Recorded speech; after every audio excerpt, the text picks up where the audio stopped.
Hey, so welcome to another Run Wild with Us, Ask Us Anything.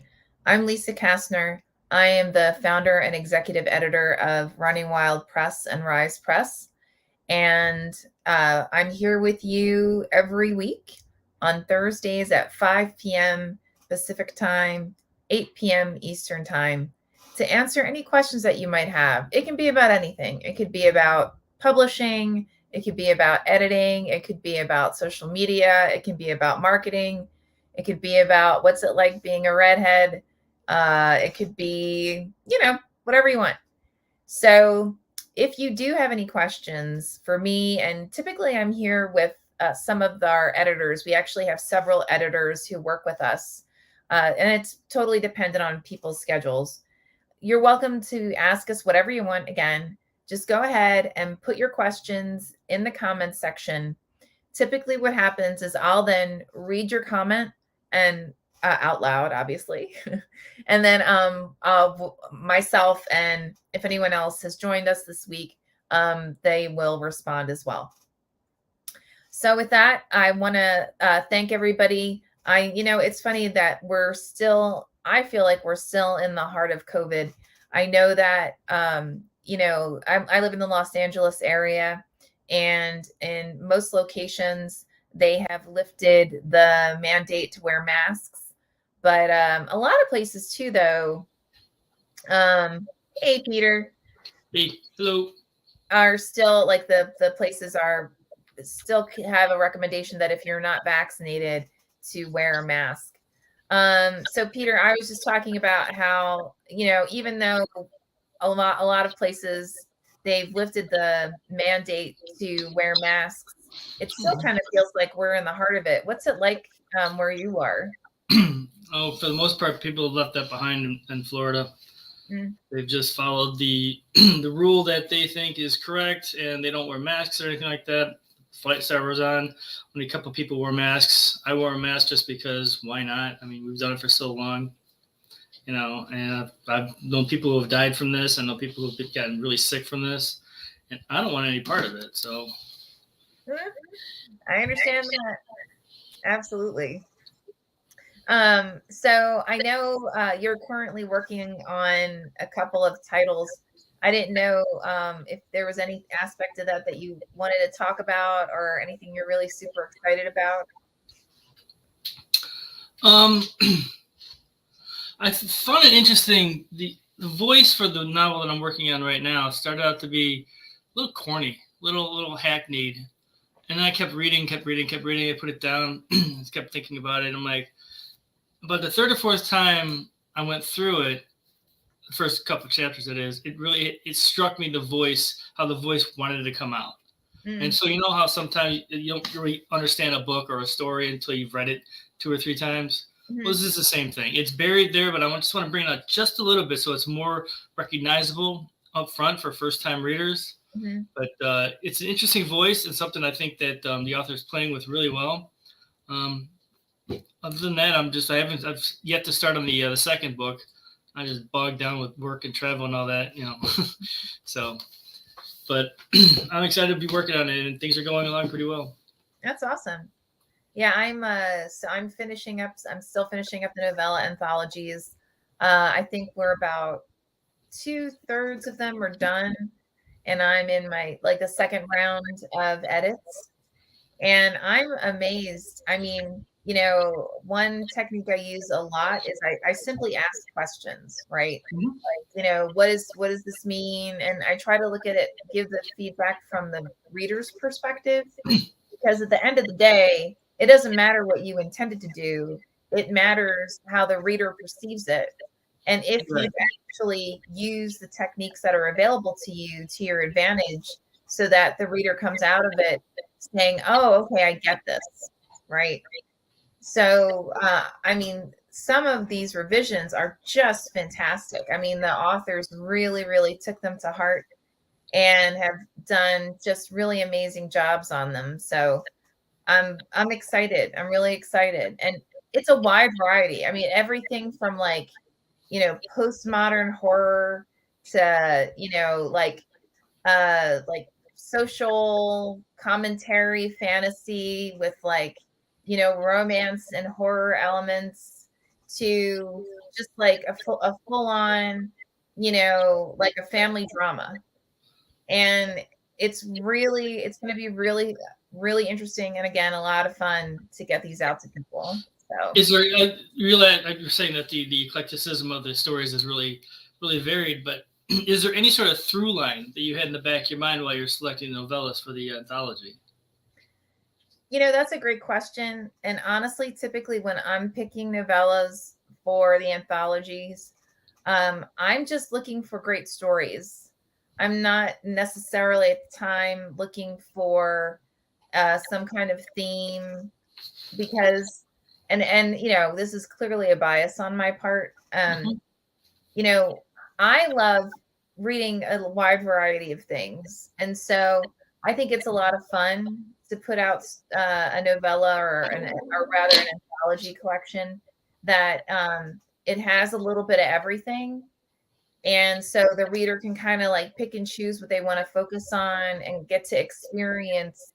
I mean, for some people, it might be experiencing a completely new genre, right? They maybe would have never thought to have tried before. So, Right. um, but typically, what does end up happening when I'm putting them together, I end up it's almost more like voice driven. Oh, So, I'm looking at what voices kind of transition better together, or I'll look at do the opposite. Like I'll say, well, this has a very abrupt voice and this has a more comforting voice. And this has like a nurturing voice. And I might put like the comforting first, the abrupt, and then the nurturing. So you kind of have that emotional tide, right. which to me is a lot of fun. So um yeah, I'm curious to see what Ben comes back with for the short story anthologies, because I know he's been working on those for a little bit. So How many has he chosen for the final version, or do you know? I don't know, because every time I talk to him, he's like, "Oh, we've got another one," and I'm like, "Okay." Yeah, I His mean, exuberance. His, it's we're not we've more than once put out anthologies that was at least 2 books, so it wouldn't surprise me if he did that again. awesome. Yeah, his enthusiasm is unparalleled. I just get a kick out of it. Just Mr. Positive, always gung ho about everything. It's Yep. really cool to be a Yeah, I part don't of. know. I don't know how he does it. Like he edits with us. He's obviously one of our acquisition editors, and he teaches at like 4 different universities. Right. So yeah, I don't. Yeah, his family, his wife must just be like, I think I know who you are. Oh man, that's great. Mm. How are your travels? I know you just got back from, well, not just. I think you got back last week, but I got back on Monday from Laconia, New Hampshire. oh, cool. I was part of Bike Week for the motorcycle parts store that I work for. So it was 10 days of being outside all day, talking to bikers, talking about parts, selling headlights, just doing things and just watching all the people. Yeah. And boy, there were a lot of different people there. It was a great people watching experience. I mean, you get all sorts. And they came in waves almost. Like the first couple days, it was the guys who had money and bought the nice bikes and rode them like once a month and kept them all shiny. And as the week progressed, it got a little dirtier, a little grittier, a little grimier, more choppers, more guys that just looked like they rode from Texas just to attend the bike week. And at the very end, it was just a free for all, and it was just a blast to be a part of. It's Oh, really wow. cool. I might be going to Sturgis next month as well, so that's gonna be even longer. But that's the famed Sturgis Rally, so it'd be nice to be a part of that. Wow, that's amazing. Congratulations. Thanks. Yeah, I look forward to hearing about that one. That'll be a lot of fun. Or I'm guessing I've never been, so I'm just guessing that it'll be a blast. Yeah, I haven't been that tired as I was the last couple of weeks in a long time at the end of the day. Yeah, I bet. But Uh, the crew leader has a great team, so it's really cool to be a part of it. oh, cool. Caroline Shannon Davenport. Hey, Caroline. She says the hills and the valleys of emotion is what I think you're saying that you love, Lisa. Am I right? Is that what you're thinking or feeling? Yeah, I mean, it's interesting. A lot of times voice is what, well, I mean, obviously voice is what transports you into a character's world, right? So, and the voice obviously sets the tone for the entire piece. So I'm looking at the very beginning of those stories because that's really, when you finish one anthology, or not one anthology, one novella, and then you start the next one, I'm looking for that transition, like how similar the voices are and how different the voices are. So you have it almost, if they're different, it forces you to have an emotional break in between them, versus if they're really similar, then it kind of feels like they're a part of the same story, even if they're not, if that makes sense. So yeah, even if they have like nothing to do with one another. But Hmm. so yeah. It's funny, I was had the opportunity to talk to a summer camp earlier this week, mostly middle schoolers. Yeah. And it was so fun because believe it or not, it's a writing summer camp. So Wow. the kids get out and like this is their opportunity. They write log lines, they write actual stories, and the summer camp leader invites different people from the publishing world, including agents and, excuse me, editors, and established authors, to come in and just talk about what they do and how they do it. And man, those kids had some great questions. So it was a lot of fun. I really enjoy having a chance to, hopefully inspire, a younger generation to do what they are just inspired to do, what they dream about. So So, so the middle schoolers are like 6 to 12 or something like that. yeah. Hmm. That's perfect age because they got all the gung ho, they got the gusto, they got the energy, and they got the creativity, and none of the other bullshit from teenager on is in play yet. So it's all freedom. Yeah, exactly. And it's amazing. Like, you don't realize how heavily influenced you are at that age until like you look back and realize like, oh, I gave up on doing, this because someone said, oh no, you shouldn't do that, for, they may not even tell you why, but if it's somebody that is either like a parental figure or some kind of leadership figure in your life, you'll say, oh, okay, I guess I shouldn't do that. So I'll stop.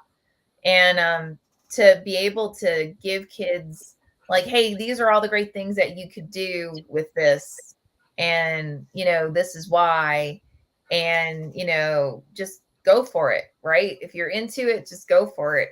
It's awesome to be given the opportunity to have that kind of influence. So For sure. For sure. mhm. um, I'm not gonna go there. So I heard that there's some good press happening about this book, The Cure. Yeah, we're getting a lot of really, I mean, amazing press around Cure. So that comes out October 18th. And um I'll actually have the official book signing for it and a Q&A with, it'll be me and Jonathan Mayberry, who Jonathan actually helped me write the fight scenes in it. Oh, Because cool. yeah, because I have a pet peeve. Everybody seems to have pet peeves around fight scenes. So my pet peeve is that I like fight scenes that, if you have never been trained in anything, right? And Mm-hmm. if you had to defend yourself, you could use this without feeling like, oh, I should be like, some like a ninja, or I should be in SEAL Team 6. Like, I have to be some massive, brilliant person to do this, Right. or to be afraid that what is presented within that fight scene is actually just complete BS, right?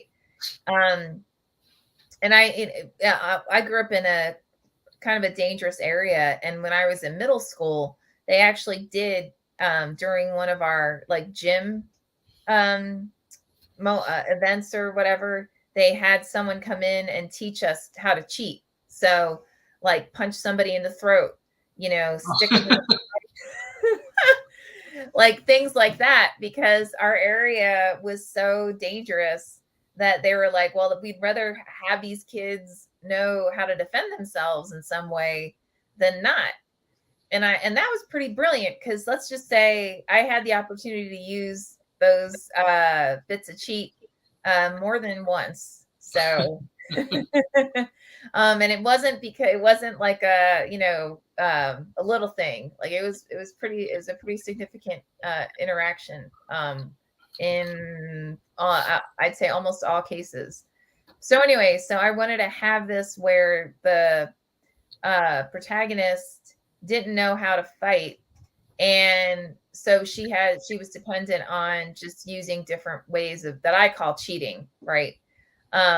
Right. In order to and that she wins the fight. So, and Jonathan, on the other hand, he is like he's been a ninja for something like 54 years, and he used to be a bodyguard. I mean, he has all these amazing credentials, and I told him what I wanted to do and why, and he was like, I love that. Okay, let's do it. Right. Let's craft these scenes so that they're accurate, and it's something that, again, if someone reads it, then they would be able to get something actually out of it. So that was a lot of fun.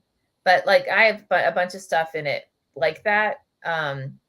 Like, look, those things that, like, it bothers you when you see it elsewhere, whether it's on TV or in movies, or or you're reading it in a book, or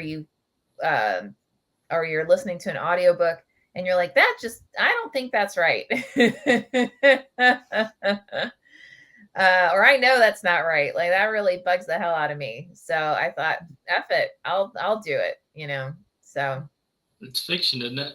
Exactly. Yeah, pretty much. And I almost I started when I started writing, because I outline my books. Like, I'll have a rough outline that it does vary a lot of times while I'm writing it, but the core of it stays the same. Anyway, at first I thought, oh, I need to start this with her being trained, right? And then I realized, wait, that's what everybody does. Like, if you ever have a protagonist that ends up being, in a highly volatile situation, they almost always have the follow-up, whether it's a movie or a TV show or anything. They always come back with, and now she's super ninja, right? And I was like, ugh, no, I don't want to do that either. So needless to say, she's not. And you'll have to read the follow-up to find out what actually does happen. So, yep, cool. Caroline asks, where did you grow up, Lisa? Just curious. So I grew up in Camden, New Jersey, which at the time was considered to be one of the most dangerous cities in America.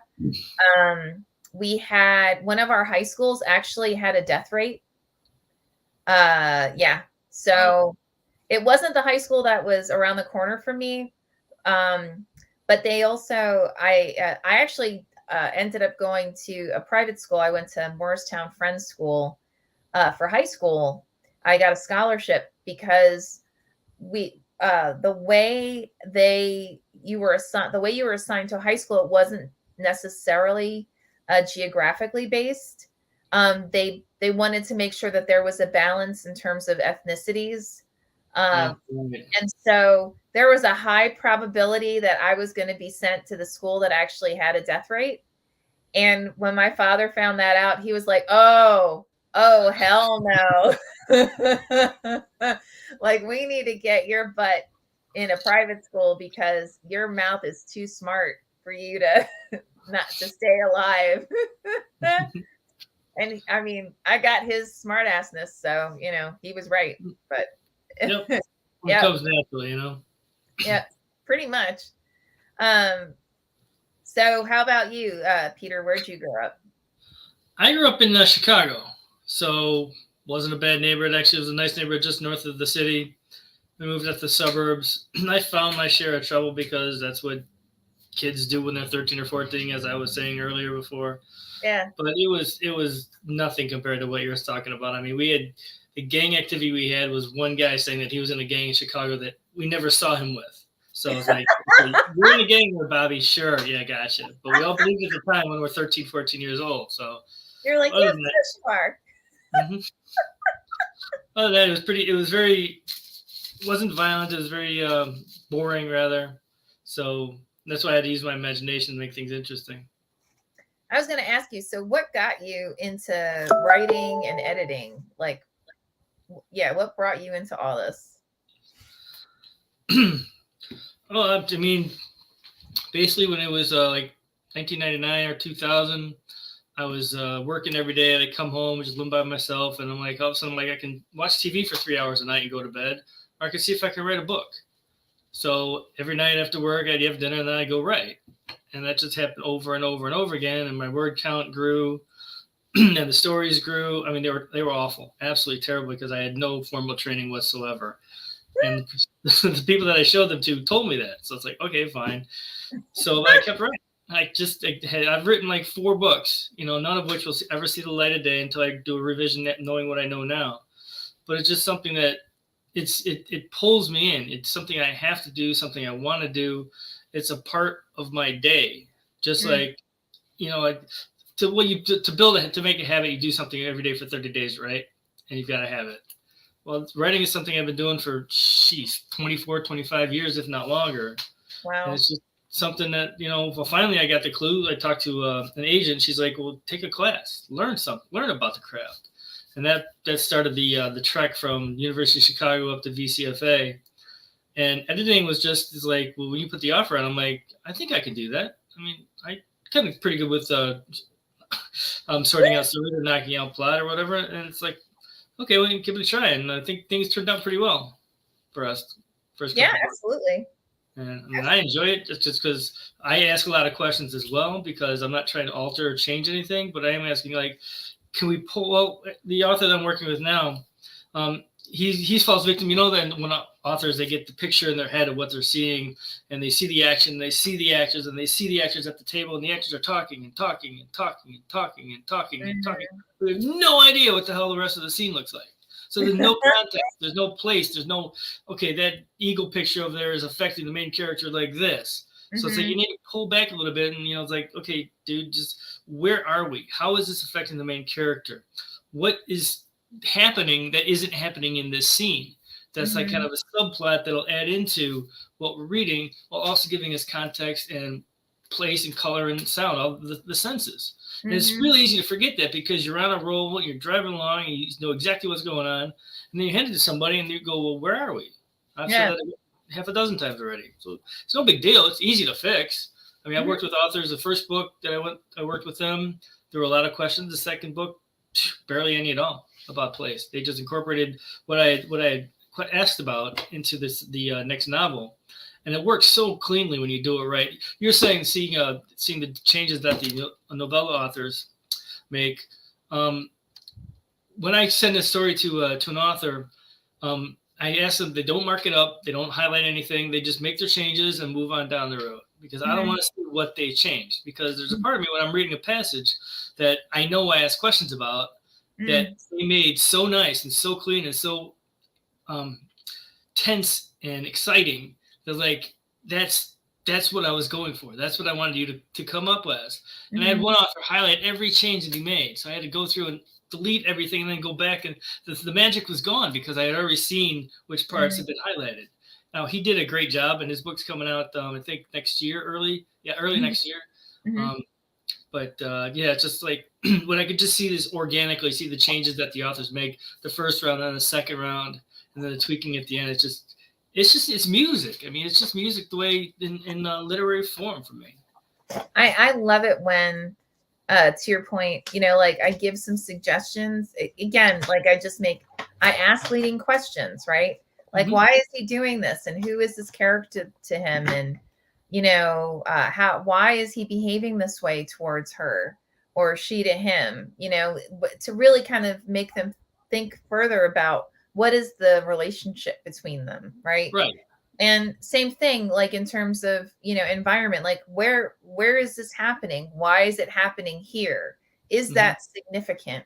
If it is significant, let's bring that forward, right? Because a lot of times the author is selecting that location for a reason, right? It's not just like, because you could put them anywhere, in the bathtub, right? Right. On top of a mountain, pick something. But typically the environment is the environment again for a reason. So let's bring forward, like your commentary about, like, why is he looking at that owl? Like, what's the significance of the owl? Well, Exactly. yeah, and integrate it. And once, and a lot of times an author will get lost in their first draft and not be able to see that they didn't pull back, right? Or they didn't integrate all of those different components of the story. Right. So all you got to do is ask the question and they go, oh my God, I totally effed up. All right, I'm good. And it's just like, Off to the um, races. so yeah, it's pretty amazing. It is pretty amazing. Yep. There are also times. Oh, go ahead. You're saying something. Mm-mm. There are Nope. also times when I'll ask an author to put something into a story that isn't quite physically possible. Whereas I had one author, so he gets angry, he goes to his mother's house, he punches a hole in the wall, knocks a picture down, and it's uh, very important picture of him and his sister and his mother, and it Mhm. falling into the wall where it can never be retrieved again. That's poignant. That's but it gets lost in the fact that he then goes on. Well, then I just got some mud and I just patched up the hole and I sanded it and I painted it. I'm like, dude, that takes like 6 or 7 hours, right?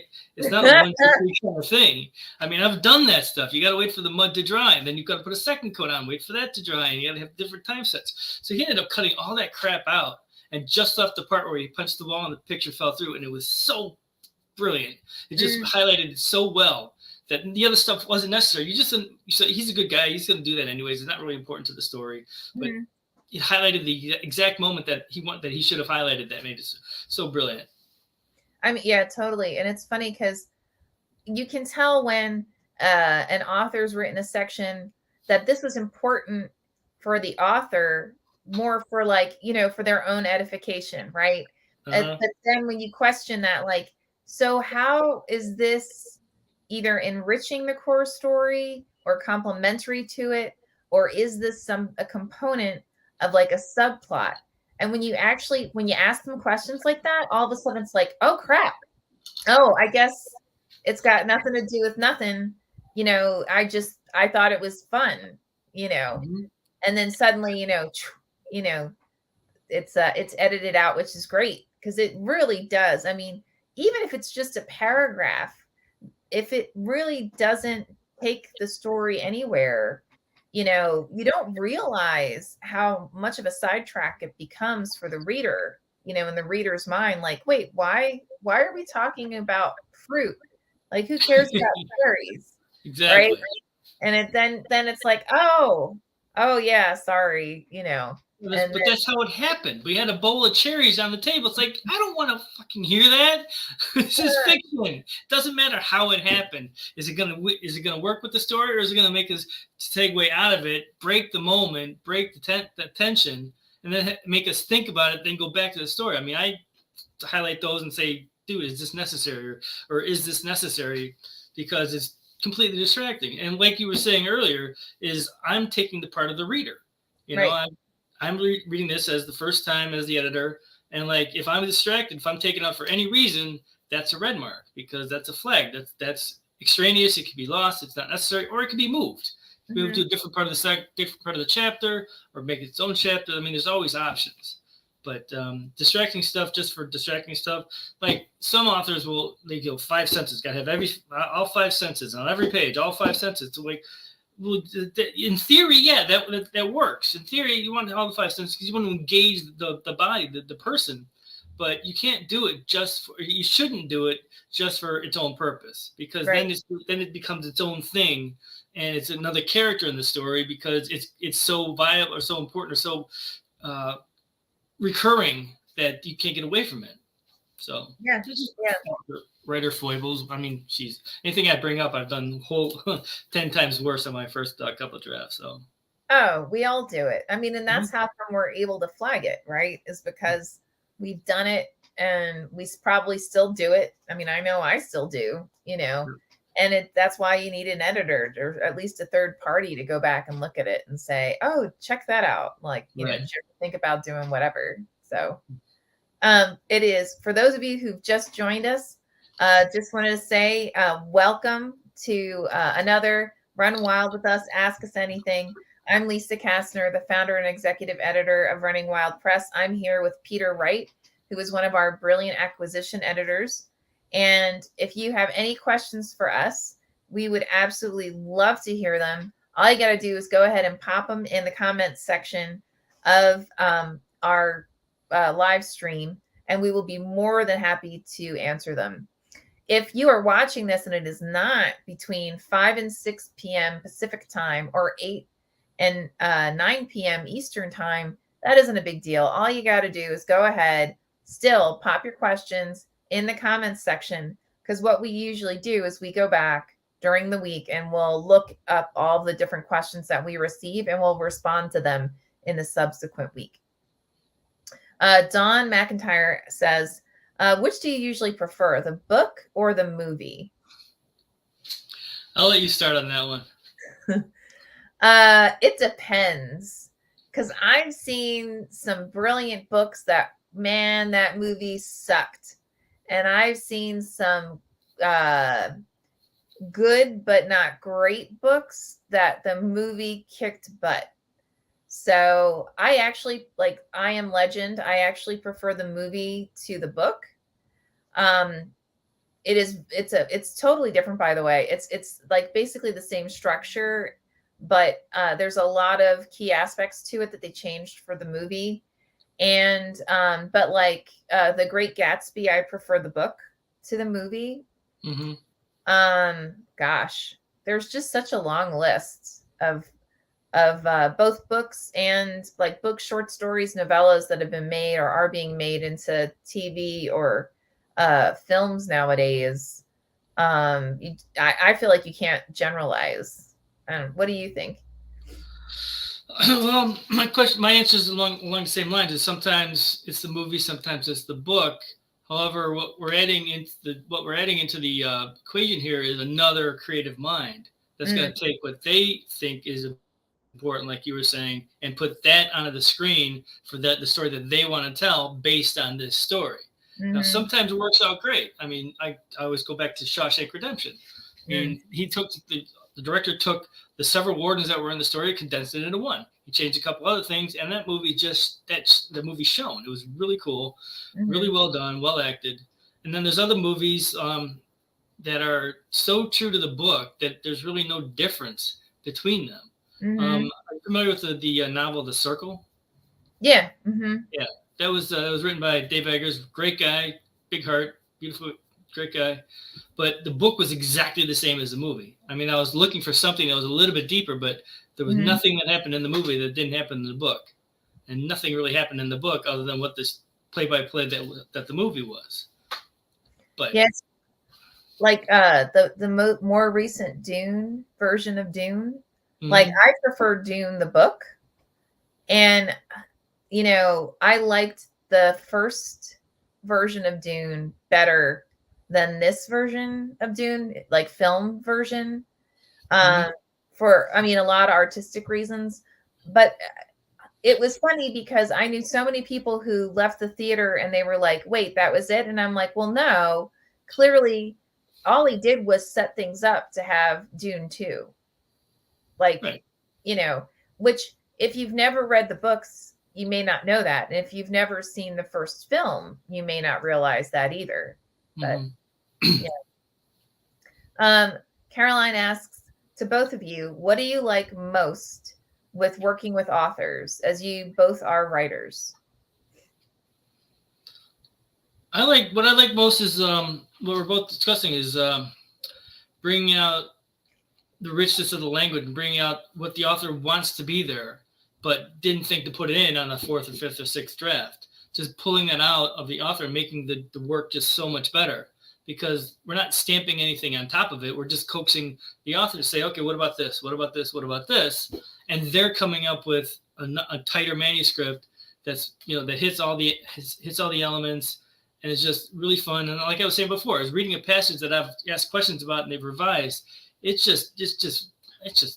unlike any other feeling in the world. Just reading the book, like I had something to do with that, but damn, they really did it well. Yeah, I mean, yeah, everything you said, and I love finding new voices. There are just so many amazing authors out there who they just need that nudge or they just need a tweak, and they don't, the challenge with being a writer, obviously in my opinion, is, you could be an amazing writer and you just need a little tweak, a little, just some nuance slightly changed for you to be brilliant. But there's no way you're going to know what that is unless you have somebody with an eye to go back and look at it and read it and say, hey, you know what? What about this? What if we did this? Or what if you started it on page 40? Or Right. what if, like there was a submission that we had, and I remember you, me, and Ben all had the same emotional reaction where we're like, this would be so much more effective in first person. Like if she would be willing to rewrite this in first person, this would be amazing, because although she wrote it third person close, that actually caused a certain amount of emotional separation in the piece that actually made it less effective.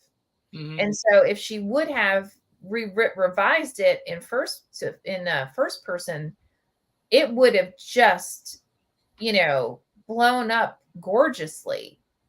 So, a lot of times, again, it's just having someone who's familiar with craft, and has an eye for revision to look at it and say, hey, what if X, Mm-hmm.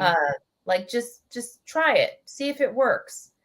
And, I love when we do it and the author comes back and they were like, oh my gosh, I can't believe how amazing, how much this has changed the story.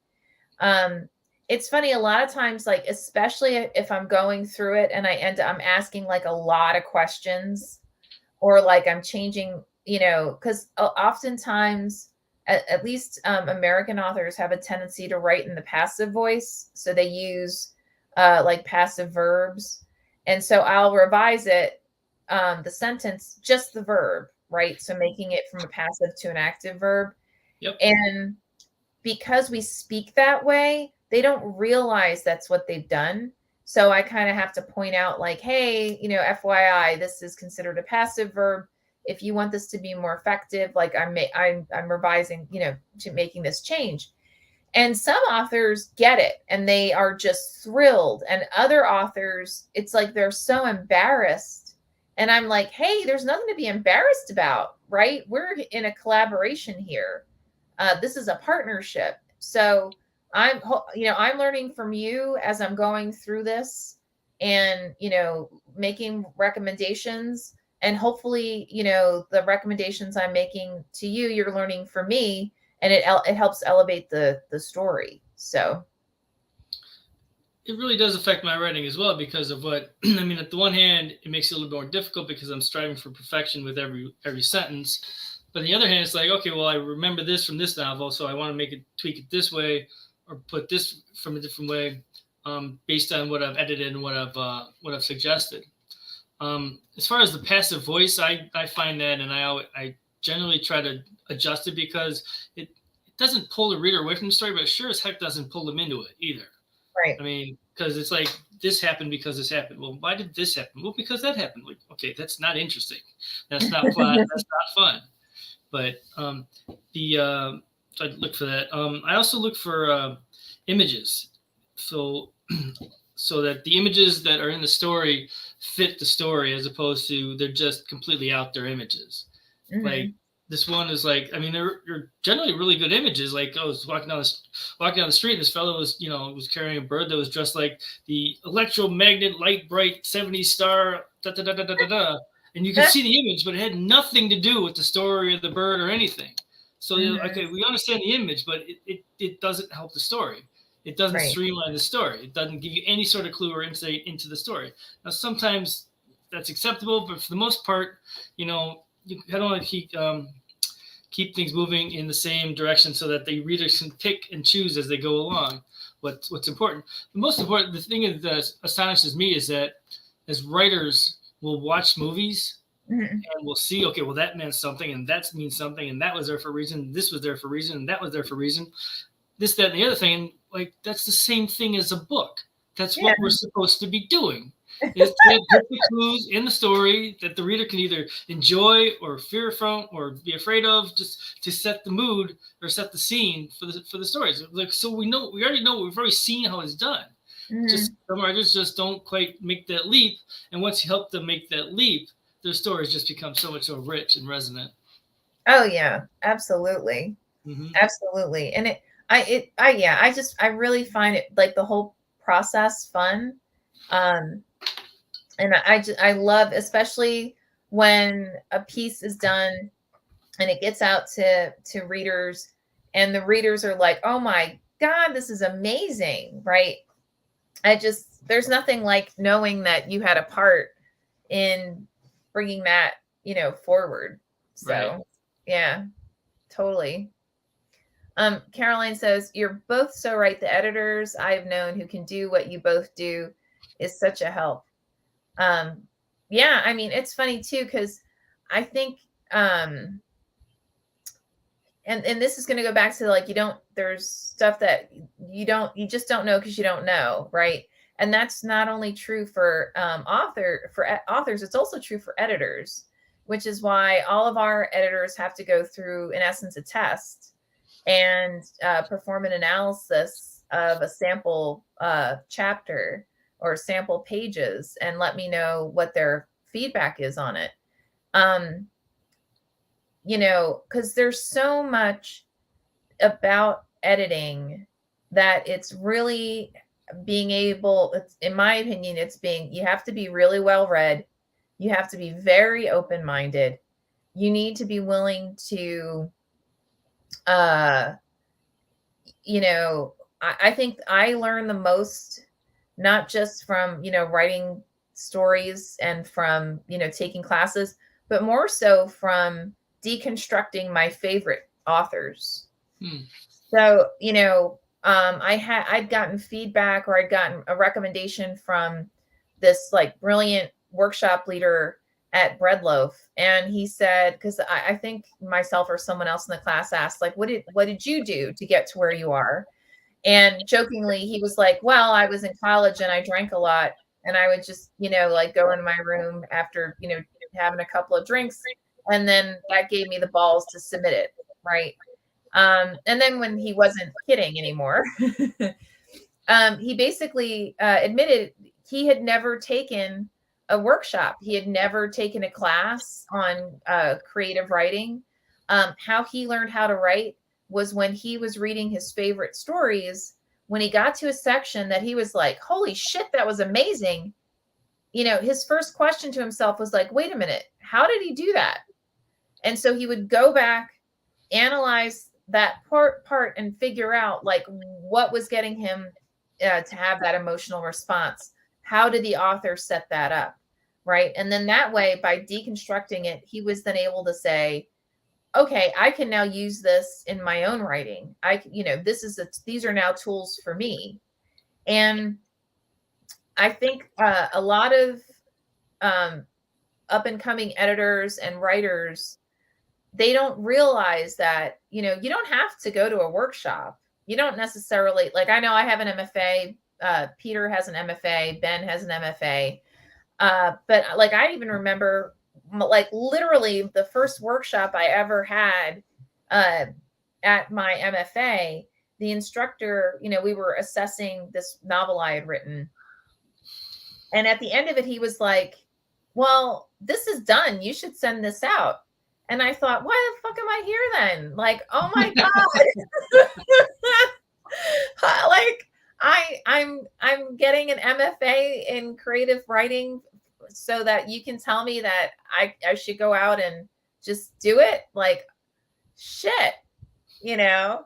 And, but now, mind you, don't get me wrong. I was incredibly complimented by, him saying that. Right. And, but I also knew I had already had like 20 years of me doing exactly, or like, yeah, no, like 20 years of me doing exactly what I'm talking about. Reading my favorite stories, rereading them, analyzing them. I mean, I did take, workshops and so on, but so much of it came down to like what you were talking about, Peter, just sitting down and writing, and then being able to have that emotional separation when I read my own work to say, I know what's missing in this, right? Or to have the tools at my disposal in order to do that analysis and understand what needed to change in order to make it really stellar. Right. So, yeah. You brought up an interesting point there. The what is it? This separateness, or you said something about the emotional distance from your piece to be able to see it.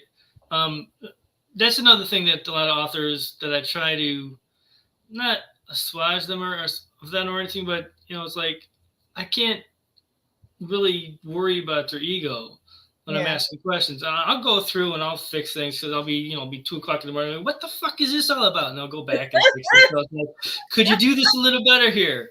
So it's not exactly as confrontational, but you have to separate yourself from your writing. I mean, when you give it to somebody else, a teacher, a workshop mate, an editor, whatever, that's not you. It's a story that you wrote. It's its own thing. It's its own entity. It's not a reflection of you. If the story sucks, it doesn't mean that you're a bad writer. It just means that it isn't ready yet. But Right. that emotional attachment is something that's so important for the art to grow. Because unless you give the room to breathe, it's not going to expand and become what it can be. And that's a great point. I think a lot of times writers have a tendency that like they'll finish a first draft and they're like, it's done, right? And then when they get feedback, they're like, oh my God, the world is ending. It's the worst piece of crap on the planet. I can't believe I did this. Or they get super defensive, right? Like, how dare you tell me this? Right.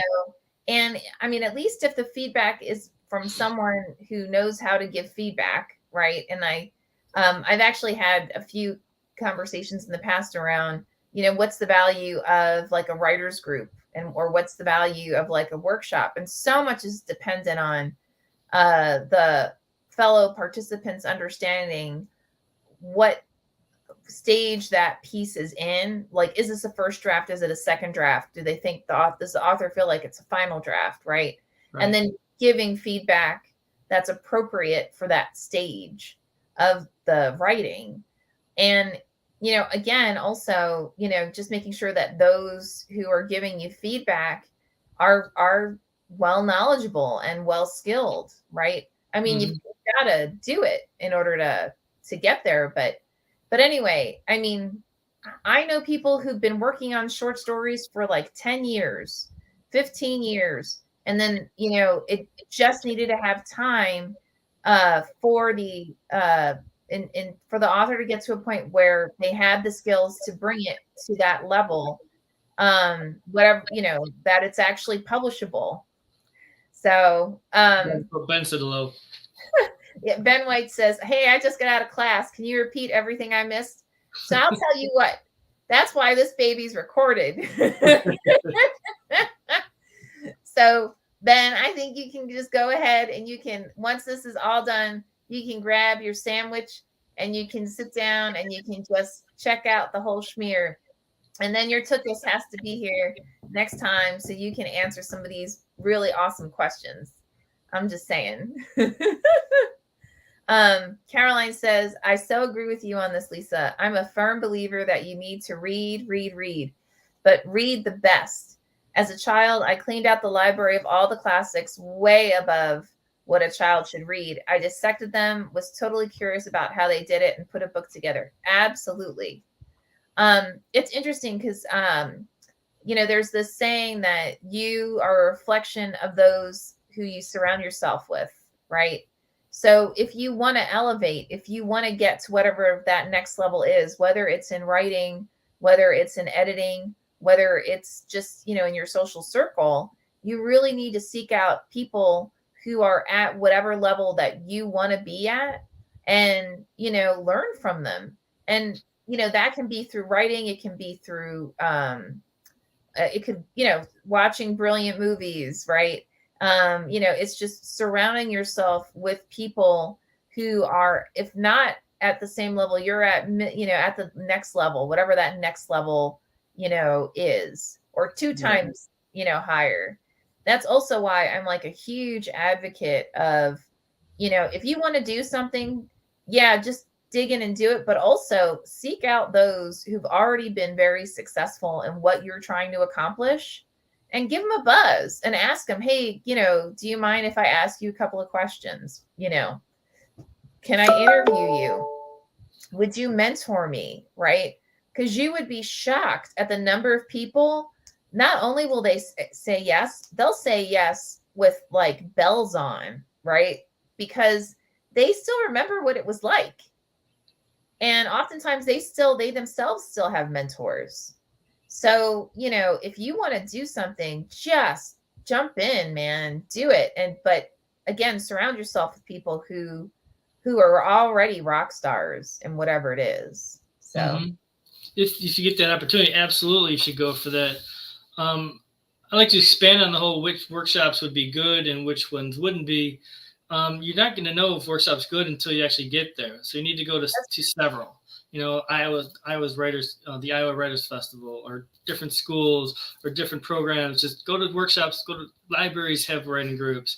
Just go to everyone, and like you'll find yourself, like you said, not just pointing out or seeking the people who are at a level higher than you, but kind of gravitating towards them and becoming more of an equal with them, because you have a dialogue with them back and forth. Mm-hmm. And sometimes, sometimes happens that the teacher will say, well, I'm in this writing group over here with all these other writers who have been published. Do you want to join us in this writing group? So then you're that much closer to the publication. And as Carolyn said, she reads the best. That's awesome, but you also got to read the crap. Yeah. You gotta read the in between, and I hate reading crap. Just ask my wife. I'll put a book down after 3 pages. Like, I can't stand this. But you gotta know how. I mean, you gotta know Carl Hazen as well as you gotta know Steinbeck. I mean, there's just different styles of writing, and to be exposed, and you might use that in one of your own stories, just a trite cliche or a hackneyed phrase. Just or put a little side little. I don't know. I'm just talking smoke here, but read as much as you can, as often as you can, because that, like your friend, like he taught himself, so right. the craft. And I mean, a lot of us can do that, a lot of us can't do that, but it's a great place to start.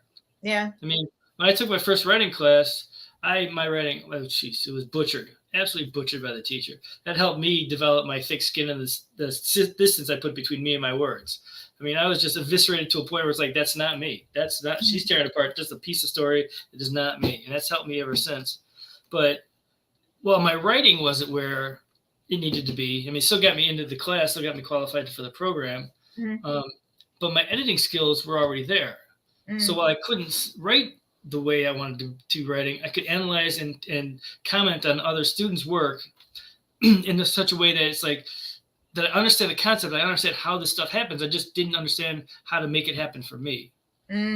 So I had the editorial instinct from reading, because I had read good stuff, bad stuff, middle stuff. It's like, okay, well, I recognize this from here. I recognize that from here. What about if you go to this, or what are 3 options kind of thing? So that you've got as much information in your mind as you can possibly have, and there's always more books out there that come out, 1,000 a year or whatever. But yeah, just read as much as you can, just for the experience. I mean, you're not going to get, you're only going to get smarter. Yeah, it's funny. So to your point, I think it's, if you read something that's brilliant, and then you read something that's like more middle of the road or not very good, it actually it highlights all the different techniques that the brilliant author is using, so that you then can use them yourself. Although I have to admit, I don't have as much guts as you do, because so I bought a bunch of books recently, because I was at this amazing bookstore, Mysterious Galaxy, and there's a book there that I won't name, but a bunch of people were like, oh, you have to read this, it's so funny, it's so clever, blah blah blah. Peter, I got to about page 100 and I put it down, I was like, I can't do this because I was mentally editing it as I was going along. Like there were I mean, not only were there typos, but the techniques weren't quite there yet. And I really just wanted to sit the author down and ask some leading questions to get him to like see, like, you know, you kind of got a gap. Now, meantime, it was named by like USA Today is like, hey, this is a great, hilarious book. And I'm like, okay, so it's probably just not something for me, you know. Right. But I was like, you know, if I'm going to spend my time reading at this stage, I'm picking up stuff that I know I'm going to enjoy. But you have to, if I didn't do that in the past, right? If I had not sat down and said, all right, I'm going to plow through this because I want to learn in general, right? Then I would never have gotten to the point that I looked at this and said, yeah, you know what, this is not where it should be. So I'm good. I'm moving on to the next piece. So Right. Yeah, when I see a book that that has a typo in it after it's been published, after it's been through so many hands, like brake stopping on a car, it's like just screeching because like you should have caught this by now. This should not be here because. But that's just me being picky. Carolyn's got another question for you. Yeah. So Carolyn asks, I always wanted to go to Bread Loaf. What are your feelings about it? So, I've been to Bread Loaf, Chautauqua, Sewanee, Ohio,